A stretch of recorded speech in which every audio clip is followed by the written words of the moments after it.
Good day and welcome to the Dr. Joe Show. I'm Dr. Joe and this is the Dr. Joe Show. Oh, there we go. Not too shabby.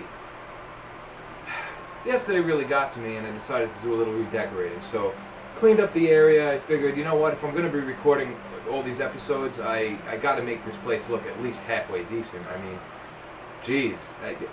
Anybody see that commercial I came out with? I did a nice little editing job and used a whole bunch of free trade, whatever, common use YouTube videos and put together a little, pre-trailer thing for the Dr. Joe Show. I don't really know how much it actually has to do with the show. It just kind of gives the impression that, we love Cuban cigars and we're going to smoke a lot of them.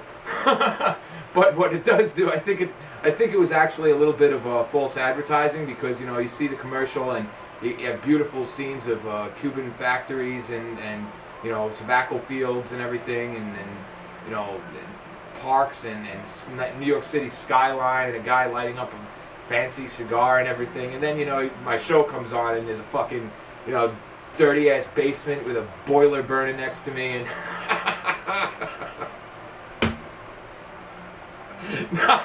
not exactly what you expected if you're a first time viewer, I'm sure. But but I do guarantee we tend to have a lot of fun here, and well, I hope you do. I certainly do. I guess I don't know if that makes me a little insane, but whatever, man. Yeah, I'm glad I'm laughing. Yesterday was a bad day, as you know if you saw yesterday's review. We did the Juan Lopez Distinguidos, and we had a little bit of a beetle attack in one of the jars. So it's amazing I'm even fucking smiling right now, but that's the way cigars are. That's the way life is. Shit happens, smoke a cigar, get over it. And that's it. So I hope you like the new look. It's a little cleaner than before, I'm sure. I also set up a few little things to ease up on the complaints. I got a fan going over here. I have to make do with what I have. I'm lucky I have a place to smoke at all in the building. Shit. Some people, I guess, you live in an apartment or whatever, and you have a neighbor who just doesn't like the smell of cigar smoke, and every time you light up, 3 minutes later, you get a phone call or a knock on the door, or one of those on the fucking, it's got to be a nightmare, man. But I guess we all go through it at some point. I would love to be able to do these in a cigar lounge or something, but it's not going to happen. Not right now. Not unless I have a bunch of money to rent a lounge or something. So today is a non-Cuban day, and yesterday at some point during my video, which I'm sure everybody watches every minute of them, so you don't miss anything. Yeah, right. And at some point during one of my 3 parts of the Juan Lopez video, I mentioned that, this cigar reminds me in a lot of ways of a cigar called Cabaiguan. And Cabaiguan is a Nicaraguan brand, also produced by Pete Johnson and blended by Don Pepin. And it's basically distributed by My Father Cigars. And it is a really, really good, mild to medium smoke. A great morning smoke. I used to love smoking these, sometimes before, sometimes after, but, breakfast area, great cigar. Great cigar. As most Don Pepin blends are, especially when they're produced by Pete Johnson. I just love all the lines of cigars that those two guys get together are freaking magical, man. They're all good. They're all good. At least all the ones I've tried, and I think I've tried all of them from those those lines. In our store, we used to just refer to it basically as a as a mild tatuaje. We used to be like, anybody who likes tatuaje, just consider this a tatuaje, except it's a mild to medium cigar. Definitely not the same flavor as a tatuaje or anything, but it has that overall. There's a lot of similarities as far as the production goes. And I'm not surprised at all to find that it is so Cubanesque, because Pete Johnson really, really makes an effort to focus on... There was an interview with Pete Johnson once that I read, and somebody asked him, you see, they basically, you know, people are assholes. They basically said, you seem to, you know, copy a lot of the old, you know, Cuban standards. They kind of said it in a way that when I read it, I was like, is this guy like, you know, you couldn't tell if it was being, you know, pokey or just asking a question. But the way he asked it was like, you know, you seem to be copying off of a lot of the old Cuban traditions. Can we expect anything new and exciting from this brand? You know, like, fuck you. Anyway, Pete Johnson responded. It was brilliant. It was a brilliant response. In a manner of speaking, he basically said, you know, I don't try to reinvent the wheel. I just try to make it better. Or, you know, in so many words that, you know, he went on to say things like, you know, I don't, my concentration isn't on things like fancy boxes and you know, fancy bands and all that stuff, you know. He takes what people already love and adds to it. So, you know, Tatuaje cigars really, to me, they're Nicaraguan cigars, but to me, it's like the 28th Cuban brand almost. You know, they really are. They're not made of Cuban tobacco, but just the way they're boxed, you know, the way they're rolled, the bands, the boxes, the artwork, you know, everything. It's nothing that really hasn't been seen before, and it's just stuff that's repeated, but with a twist that kind of gives a shout out to modern culture, you know, and that's what I love about the brand, aside from the taste and the flavor, of course, and the blends, is just the whole way it's presented. Take the Tatuaje standard line, for instance.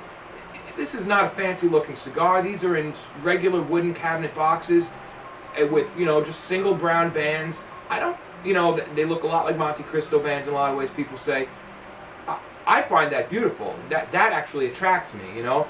It's the stuff like where they, you know, the box is covered with labels and, you know, guys on motorcycles smoking cigars and, you know, you open the box and there's an advertisement to win a free fucking car and, you know, I'm saying all these things that people are saying, that brand, this brand, that brand. You know, I don't think that's necessary. And, you know, I guess sure it attracts a certain breed of smoker, but to me, I want the focus to always be on the cigar, you know, and that is definitely where Pete keeps it. And, you know, coupled his promotional skills, his idea of what a cigar should be, coupled with the genius blending of Don Pepin, creates some absolutely fantastic brands of cigars. So today, we're going to light up this Cabaiguan, not only because it's a non-Cuban day, not only because I stated yesterday, you know what, there's some similarities between that Juan Lopez and this, and I want to see what they are, but because I really just want to fucking smoke one. I've been dying to smoke one of these a long time. And before we get started on it, I just want to show you one thing very quickly. You know, let me tell you, we'll talk about the brand once I light it a little more. Here are two Cabaiguans, okay? I want to show you this for a reason, and it's because it really shows how, even when you have the same blend, how very, very different cigars from one batch can appear to another, you know? Certain cigar brands are more consistent with their color.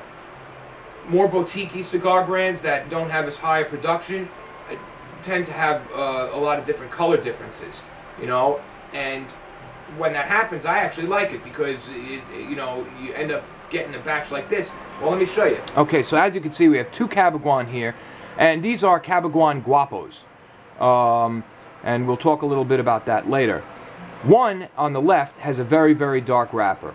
The other one on the right is how they really, more along the lines of how they usually look when they're produced. Even that actually is a really beautiful wrapper. It's got this really, you know, really deep tan color with almost a reddish tinge to it and a very nice oily sheen.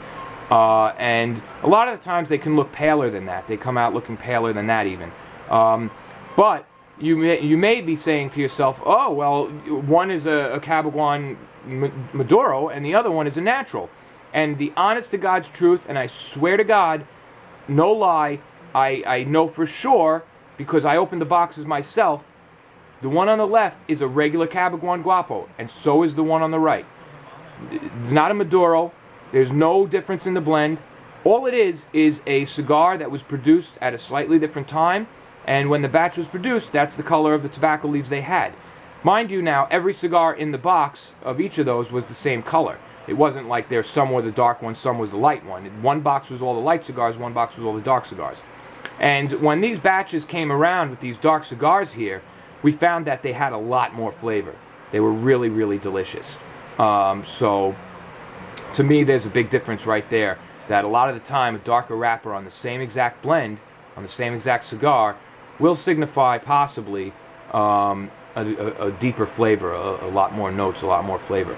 So just wanted to show you that. Let's get lit up. I'm going to choose the one on the right today because I want to review one that's more standard that people can find, you know, most of the time. I don't know how. A lot of the times when these darker, when this one is always more common than the other, and when the offshoot comes out, you don't know how many boxes of that type there are going to be. It may just be one run for like a month or so. Cabaiguan Guapo, a beautiful cigar. Beautiful cigar. I really like this shape and size. You know, it's not a Robusto. It's not a Toro. It's kind of like a double Robusto, I guess. Beautiful oily wrapper. Not very, very smooth wrapper. Not too many veins.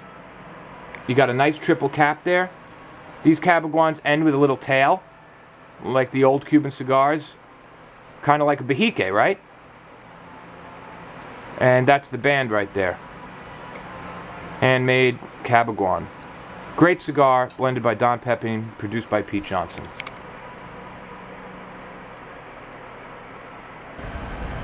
I also just want to show real quickly here how these cigars are really nicely bunched.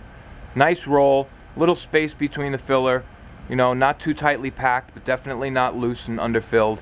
And not too many, if any, stems really. Rolled really in the Cuban tradition. Hate cigars with a lot of little stems. Stems give harshness. You don't want stems in your cigars. That little thing right there in the middle, I'm looking at it on the camera, is not really a stem. It's actually just a little piece of something, but it's not a stem. It's just a little teeny piece of whitish tobacco in there. This one has one stem over here that you can't really see on the camera, but very, very few stems. Very nice rolls right there. Alright, so we took the Cabaiguan Guapo that we're going to smoke and put the darker one back in the bag for now.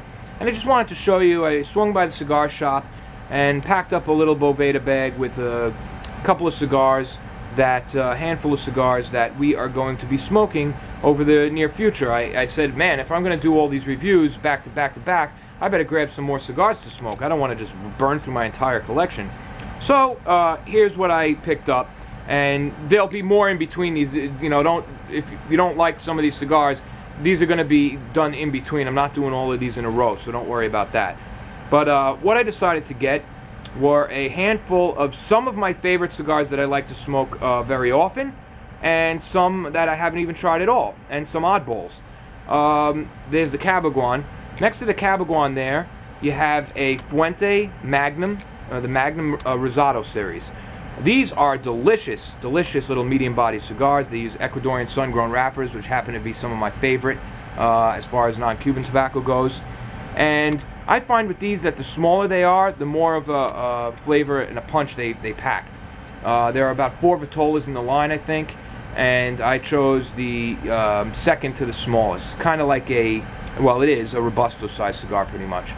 Next to that is an oddball that I have tried before, but it happens to be one of my favorite Double Claro cigars. If you like Double Claro cigars, green cigars, and have not tried this, I highly recommend it. Do not let the green wrapper fool you.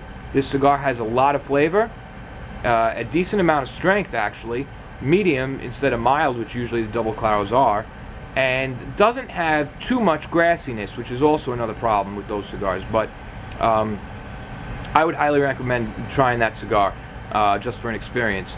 Next to that, I have a Nesta Miranda Grand Reserve, which I never got a chance to try, so we're going to give that a smoke soon. A LG from the Lito Gomez Signature Series. It's basically his version of Opus X. It's an all Dominican Puro, which is rarer than most of his other releases, and it's a delicious, full-bodied cigar. When people used to come in the shop and ask for Opus, and most of the time we didn't have it, we would always point them in this direction. Sadly, they would usually not buy it because what they were really looking for was the fancy-ass wrapper and rarity of the Opus X cigars, which is all they cared about. So they never got a chance to try this, which, let me tell you, a lot of the time I smoke these, they're very similar in a lot of ways to Opus X. E.P. Carrillo, his first release, well, beside the inaugural, special edition that he did right before it. But when he broke away from LGC, La Gloria Cubana Dominican, he created his own blend and came out with this cigar, which is very good. Also Ecuadorian sun-grown wrapper. A lot of similarities to the Fuente Magnum, but a little more mild. Then you have the Oliva V Maduro, another cigar that comes out around the holidays, I suppose, and it's rare, limited release by Oliva, and I have never gotten a chance to try one of these either. So we're going to give that a shot. And finally, the Monte Cristo New York cigar. Beautiful cigar. Let me tell you something. I've never been a big fan of Monte Cristo Dominican cigars. And when this cigar came out, I really, said, well, I don't know how much I'm going to like that, and who knows. You know what? Don't judge a book by its cover. I tried this cigar and have smoked it a lot of times since then. I always find it to be really tasty, very creamy, very, very dense, creamy smoke. A real shocker. The cigar actually almost floored me because it's nothing like the Monte Cristo Dominican blend. It is in a world of its own. It has great flavor. I say I love this cigar. I think it's a great cigar. There's no bitterness. It burns great for a box press cigar, for a large box press cigar. Very sharp corners. It burns great. Nice wrappers with a really smooth feel and thin veins. Good tobacco. It's a great cigar. It's one of my favorite New York cigar releases because they do have a lot of Alec Bradley made a New York cigar, which is a very strong Nicaraguan. La Aurora made a cigar called Broadway, which is their New York cigar.